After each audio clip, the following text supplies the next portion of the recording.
여러분 안녕하십니까.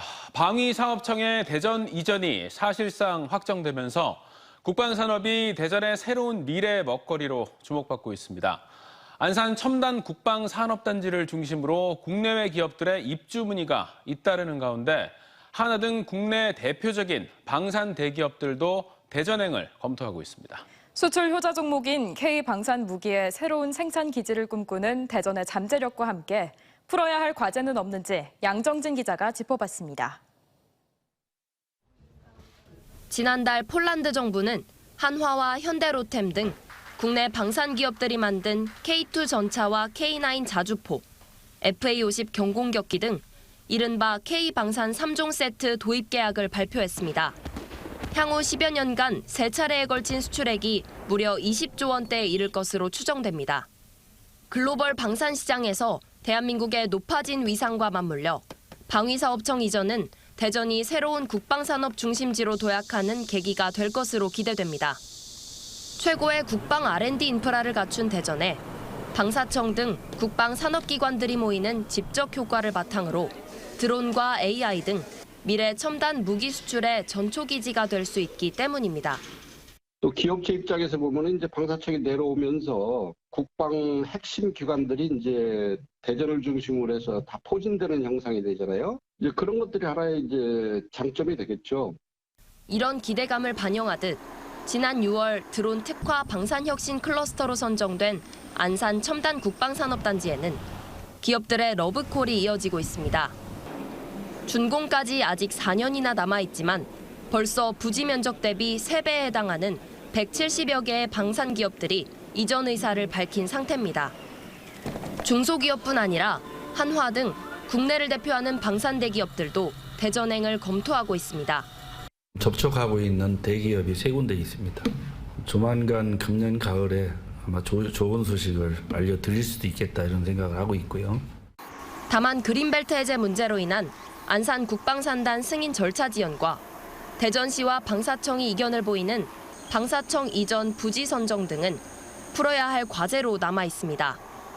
국방산업의 컨트롤타워인 방위사업청 조기 이전을 계기로 대전이 K방위산업의 새로운 생산기지로 도약할 수 있을지 주목됩니다.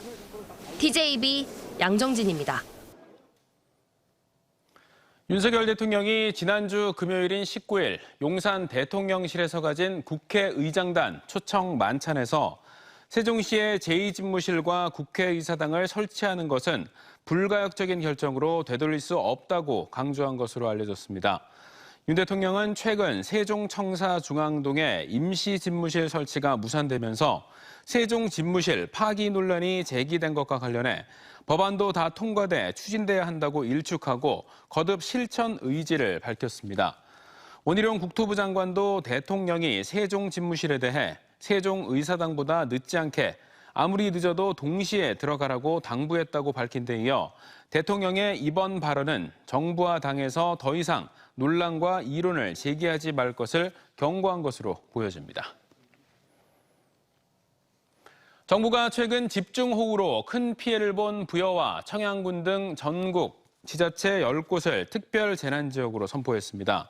특별재난지역으로 지정되면 주택 전파와 유실은 1,600만 원, 반파 800만 원, 입주보증금 일부 등이 국비로 지원되며 공공시설 복구비 70%와 농경지 피해 등에 대해 국가가 지원하게 됩니다. 한편 이달 중순 집중호우로 충남에서는 공공과 사회시설에서 1,145건에 366억 원의 피해가 발생했고 농경지는 논 665헥타르와 밭 42헥타르 등에 걸쳐 침수됐으며 이주민은 75가구 111명이 발생한 것으로 집계됐습니다. 올해로 출범 10주년을 맞은 내포 신도시, 당초 목표 인구가 10만 명이었지만 현재 인구가 3만 명에 그칠 만큼 개발이 지지부진한데요. 사정이 이렇자 김태흠 충남지사가 인근 예산 덕산 온천지구를 내포에 포함시키는 카드를 들고 나왔습니다.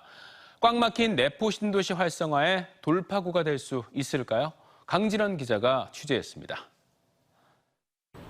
지난 2012년 충남도청 이전과 함께 출범해 올해 10주년을 맞은 내포 신도시. 도시 기반 조성은 사실상 마무리됐지만 도청과 경찰청 등 일부 기관들과 아파트만 들어섰다고 해도 과언이 아닙니다. 당초 목표 인구는 10만 명, 그러나 2만 9천 명에 그쳤고 2020년 혁신도시로 지정됐지만 한 개의 공공기관도 아직 이전하지 않고 있습니다. 인구가 부족하다 보니 병원은 의원급이 전부고 동네 마트 빼고는 쇼핑할 곳도 마땅치 않습니다. 물건 살 때 아직도 이제 대전이나 천안이나 대도시로 가고 있거든요. 그런 부분하고 큰 병원이 없어서 애들 갑자기 밤에 아프거나 할 때 이제 좀 걱정이 많이 되고. 사정이 이렇자 김태흠 충남지사가 인근 예산군 덕산 온천지구에 내포 편입이라는 새 카드를 들고 나왔습니다. 1980년대 초 지정된 덕산 온천지구는 한때 인기가 높았지만 현재는 크게 쇠락했고 후속 개발도 거의 없었습니다. 김 지사는 덕산은 온천뿐 아니라 보부상촌 또 윤봉길 의사의 사당인 충의사도 있는 만큼 내포 신도시에 포함시켜 제대로 개발할 경우 현재의 행정도시가 문화관광과 휴양을 아우르는 도시로 탈바꿈할 것으로 기대했습니다. 덕산까지 내포 신도시로 편입을 해서 덕산이 가지고 있는 그런 온천을 활용한 관광 또 힐링 타운을 만들어서 인구를 늘리려고 합니다. 예산군도 반색하는 분위기입니다. 덕산 온천이 내포에 편입될 경우 덕산은 물론 삽교 등 인근 지역 발전에 영향을 미칠 것으로 보고 있습니다. 덕산이 발전을 허물어 해서 내포의 배후 도시가 되고 그 인근에 있는 삽교까지 그 파장이 여파가 많이 물려가서 전체적으로 예산군에 큰 시너지 효과가 있을 거로 저는 기대합니다. 충남도는 내포 신도시의 확대를 위한 법적 검토와 함께 연구 용역에 곧 나설 계획으로 도시 활성화의 돌파구가 될지 주목됩니다. TJB 강진원입니다. 예산군이 오늘 충남의 대표적인 곡창 지역인 광시면 삽교평야 6,700제곱미터 논에서 올해 첫 벼베기를 실시했습니다.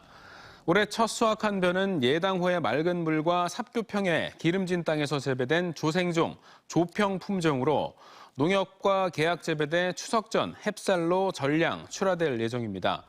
예산군은 최근 쌀값 하락으로 농가의 시름이 깊은 만큼 쌀 유통구조 개선을 적극 지원해 지역 벼 농업의 안정을 가져오겠다고 밝혔습니다. 최근 문재인 전 대통령의 양산 사저가 테러 위협으로 인해 경호가 대폭 강화됐고 또 윤석열 대통령을 암살하겠다는 테러 협박글이 계속해서 인터넷을 통해 유포되고 있습니다. 이 같은 글 때문에 사회적 혼란을 야기하는 경우가 발생하는데요. 과연 어떤 처벌을 받을까요? 김철진 기자입니다. 한 인터넷 커뮤니티 사이트에 올라온 글입니다.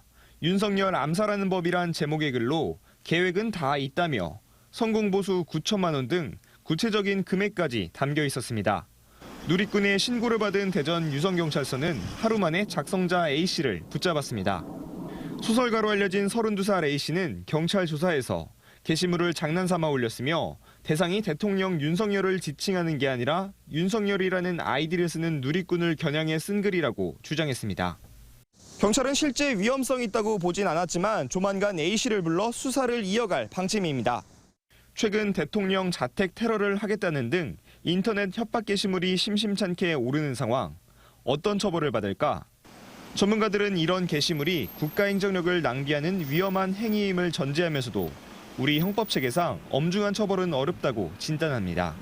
실제 테러 준비가 있지 않은 이상 일종의 정치적 의사표현으로 볼 수 있어 벌금 60만 원 이하의 경범죄 처벌법 이외의 처벌은 어렵다는 겁니다.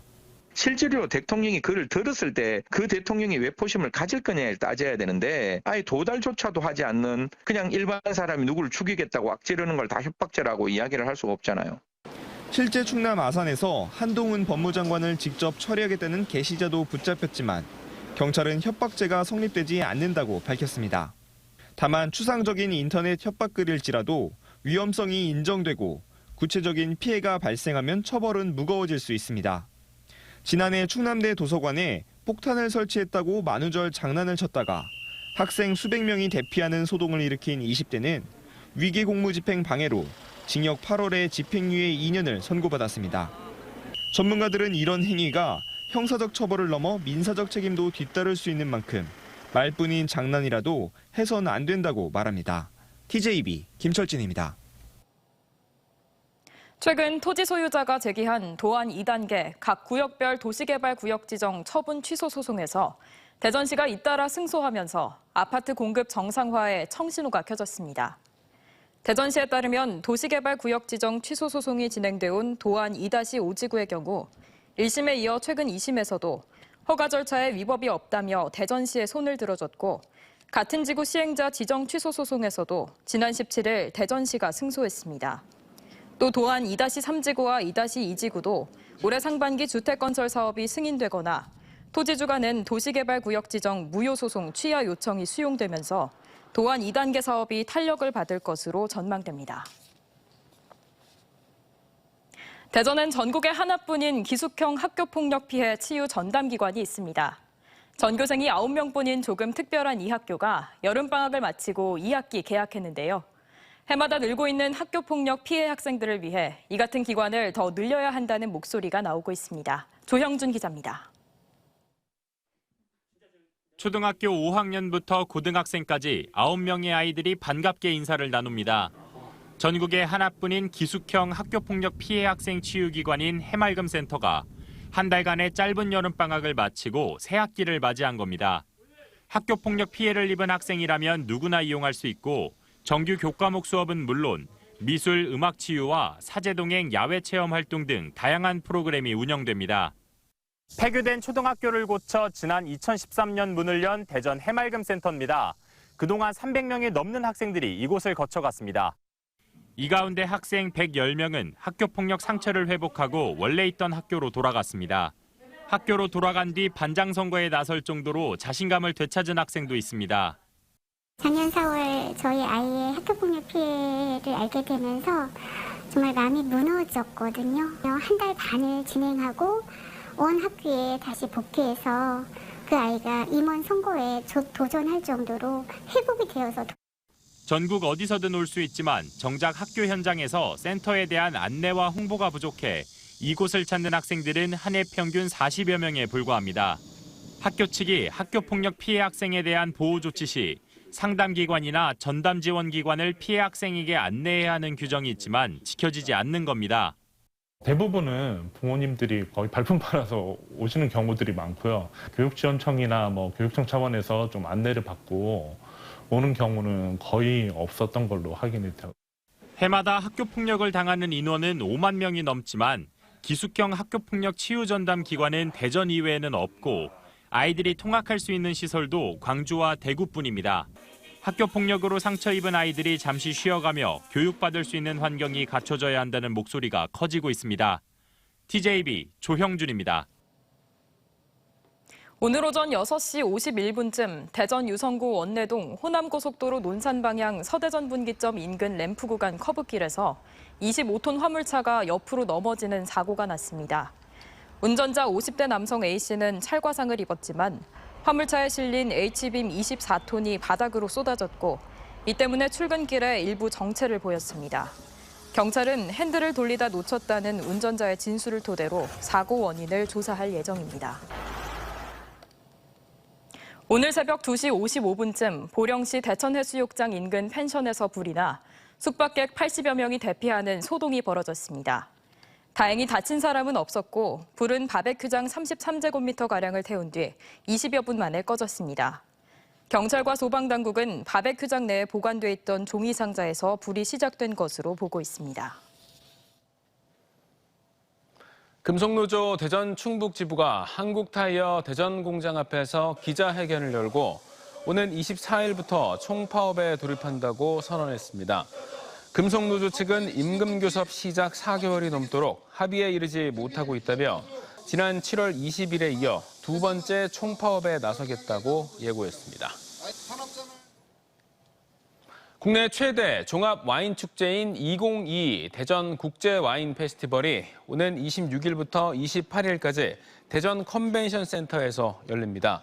특히 올해는 코로나19로 축소됐던 와인 시음회가 정상화돼 세계적인 와인을 마음껏 맛볼 수 있고 축제 기간 저녁 7시마다 엑스포 과학공원 한비탑에서는 시음과 재즈 공연을 즐길 수 있는 와인 문화의 밤 행사가 선보입니다. 이 밖에 와인 품평회인 아시아 와인 트로피를 비롯해 국내외 와인 트렌드 공유를 위한 컨퍼런스와 와인 바이어와 수입사들이 참여하는 와인 로드쇼가 연계 행사로 열립니다. 세종시는 다음 달 2일 새롬 종합복지센터에서 여성 일자리 박람회를 개최합니다. 올해로 3회째를 맞는 여성 일자리 박람회는 취업 다시 날아오르다라는 주제로 15개 기업 기관 인사 담당과 구직자 간의 현장 채용 면접, 취업 창업 상담 컨설팅, 취업 직업교육 정보 안내 등이 진행됩니다. 또 직업 성향 분석과 셀프 모의 면접, 이력서 클리닉, 이미지 컨설팅 등 취업 준비에 도움이 되는 부대 행사가 함께 마련됩니다.